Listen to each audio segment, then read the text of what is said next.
I did not expect anything unusual when I first examined the Charles Bridge in Prague, officially dated to 1402.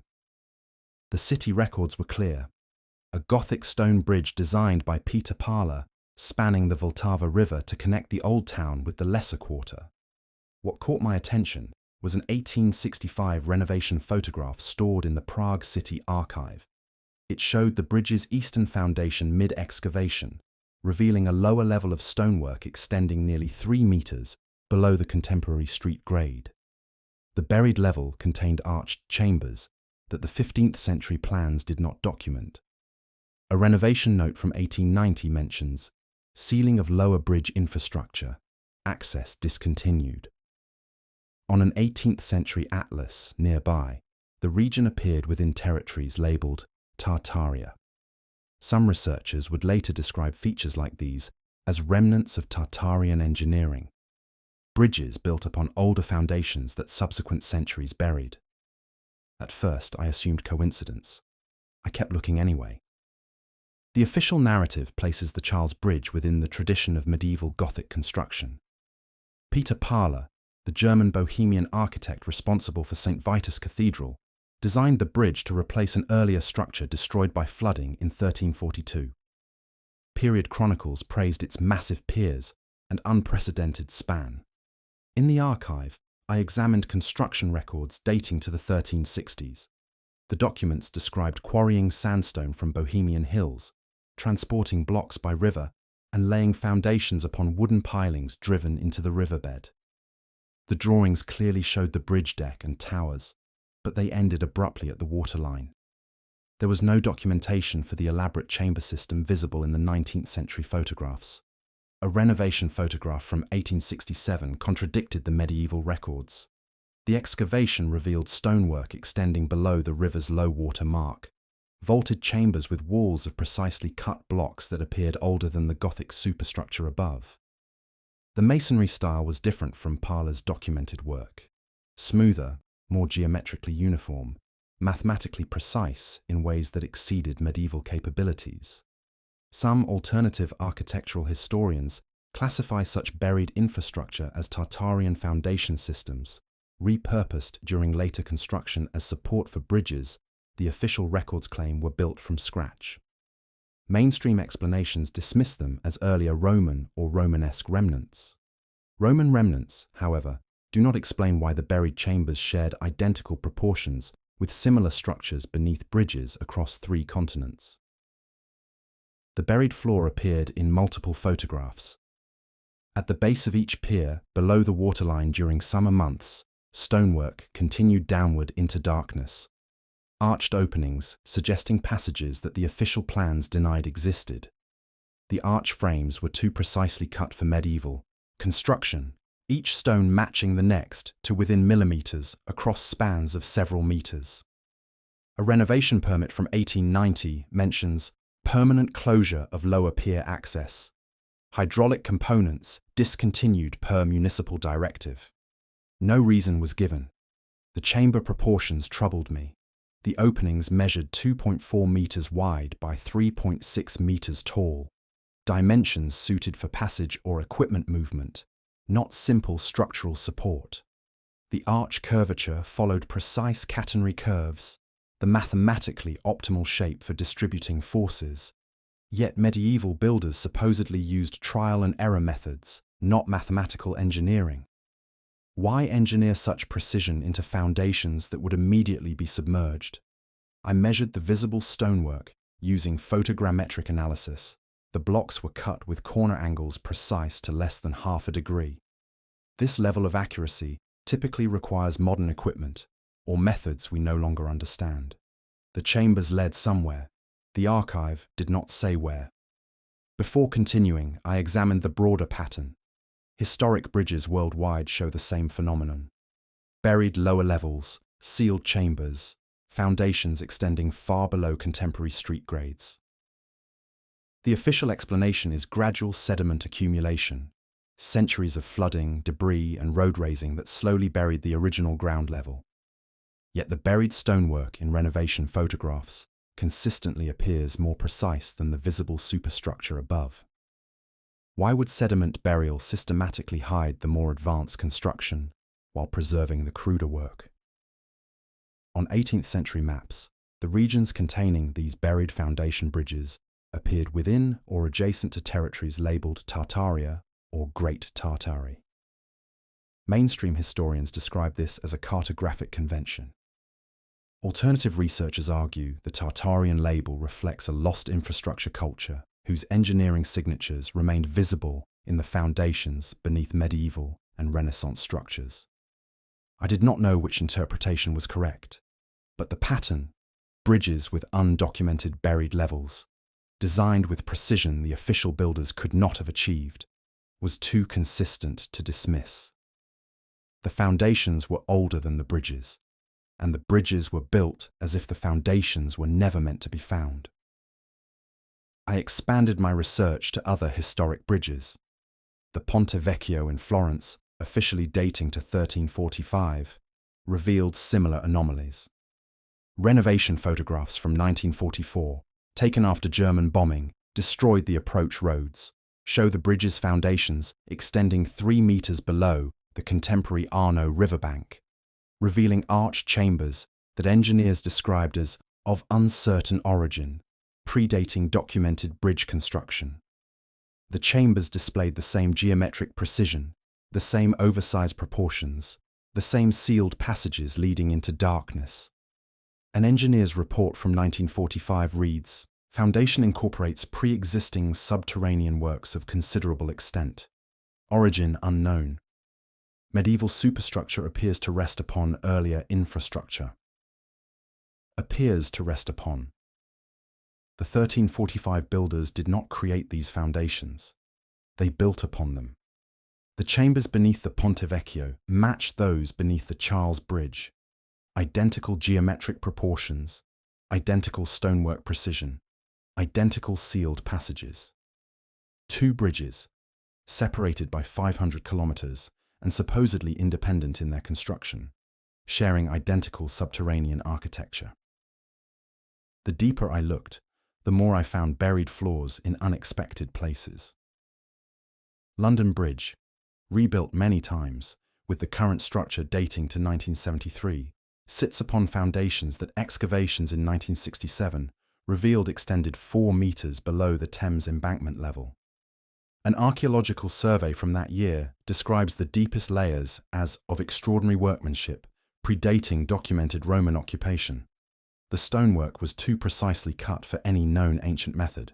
A restoration report from 1968 describes the buried chambers as built to specifications exceeding known historical practice.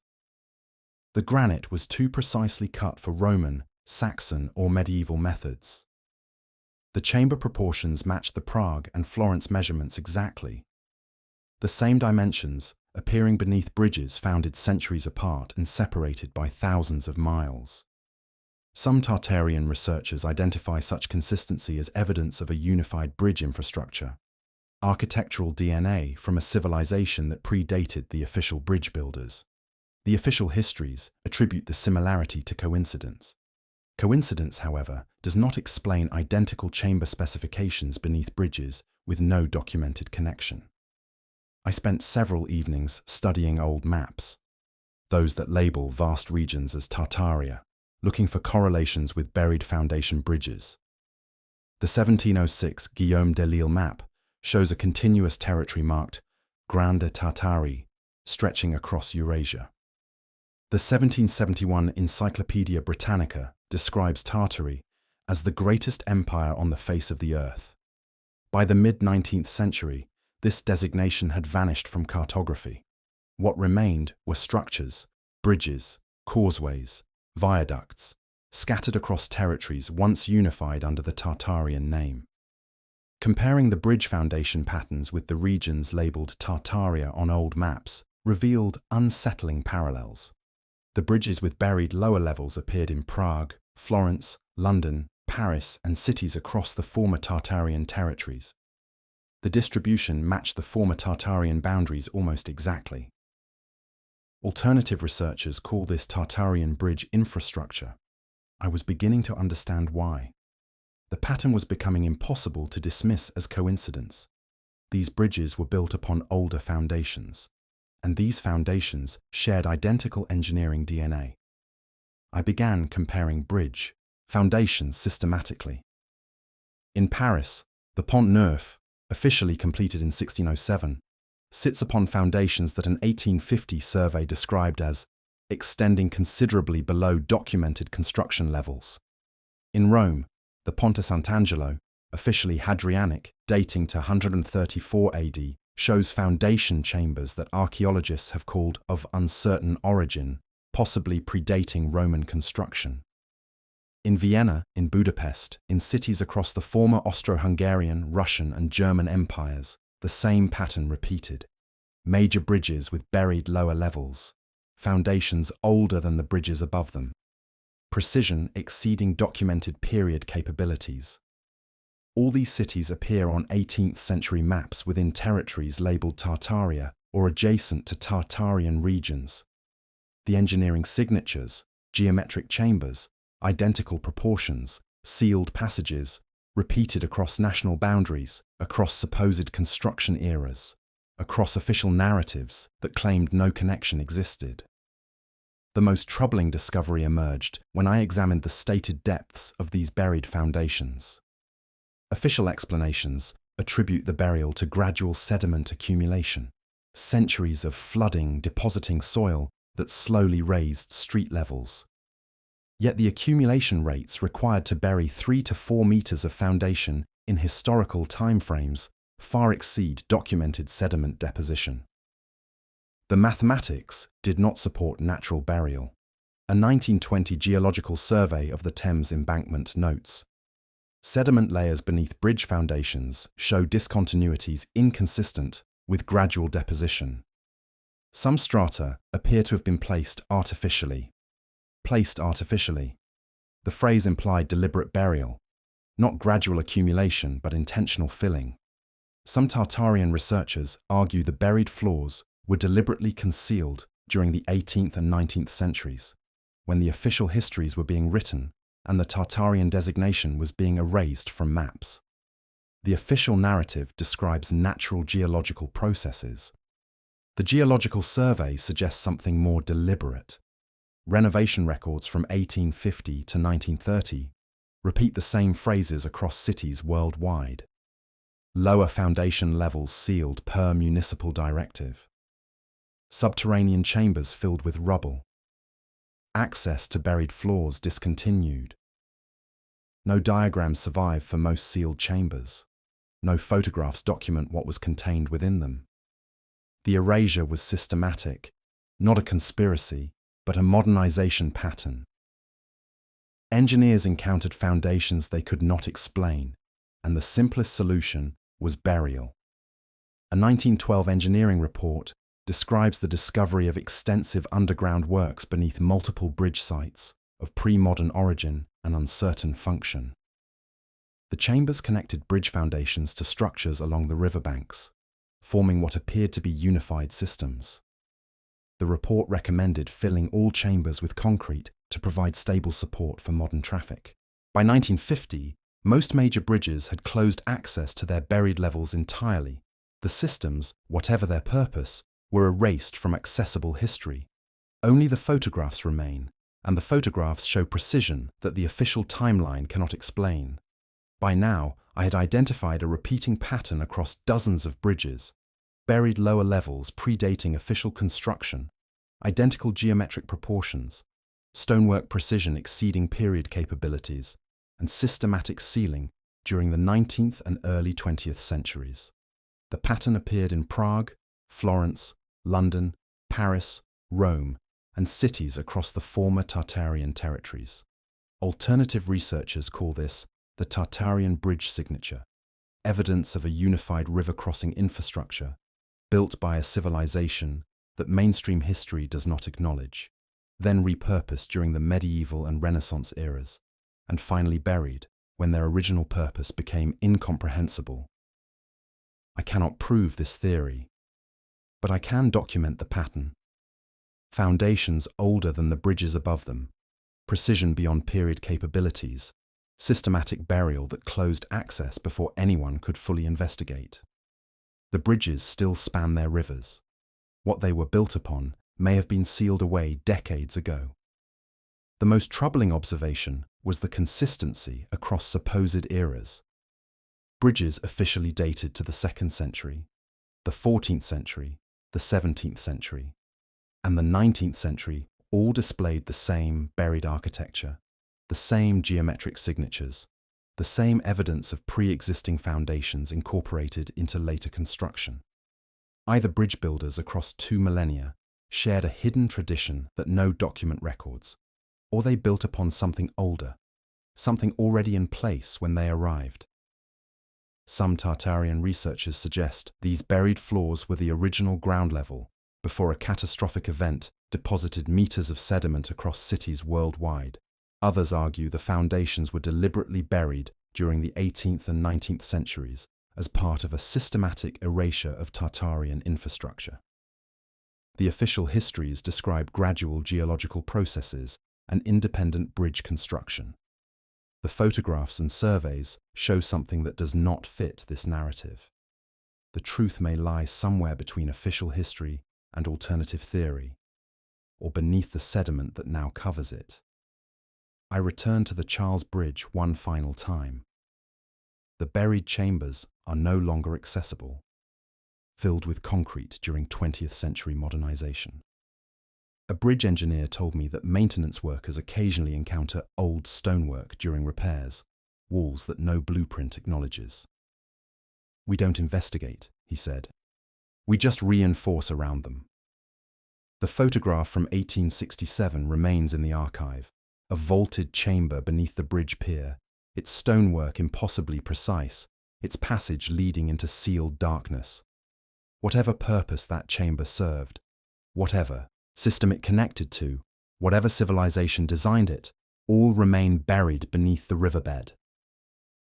The Tartarian hypothesis offers one explanation. The official history offers silence. Neither fully accounts for what the photographs show. The investigation ends not with certainty, but with quiet reflection. In the archives, a final photograph lingers. The 1867 image of the buried chamber beneath the Charles Bridge, its arch impossibly precise, its passage leading into darkness that has since been filled with concrete. The official record says the bridge was built in 1402. The photograph shows something older beneath it. The renovation logs describe sealing, filling, closing access. What those chambers contained was never documented. What connected to those passages was never mapped. Across Prague, across Europe, across regions once labelled Tartaria, the same pattern repeats: bridges with buried first floors, foundations sealed during modernization, chambers filled before anyone could determine their purpose. The evidence does not prove a lost civilization existed, but it documents something the official histories cannot explain: a layer beneath the medieval stonework, built with precision beyond documented capabilities, systematically buried when engineers could no longer comprehend their function. The chambers in the photograph remain filled. Whatever truth those foundations held has been buried for over a century. And like much of what researchers call Tartarian infrastructure, it lingers as a trace rather than a conclusion, impossible to investigate, impossible to ignore. I return to the 1867 photograph one final time. The chamber is dark in the image, its purpose undocumented. The stonework framing the arch remains perfectly aligned, too perfect for the medieval era, too precise for the tools. The bridge above was officially completed in 1402. The chamber beneath was sealed in 1890, then filled with concrete in the 1960s. In the century and a half since that photograph was taken, no one has recorded what lay beyond that arched passage. The official history describes a Gothic bridge. The photograph shows something older, something connected to other chambers beneath other bridges across a continent, something built before the medieval builders ever arrived. And somewhere beneath the Vltava River, beneath the piers that carry tourists and trams, the foundations wait, still buried, still unexplained, still holding whatever truth the 20th century chose to seal away rather than understand.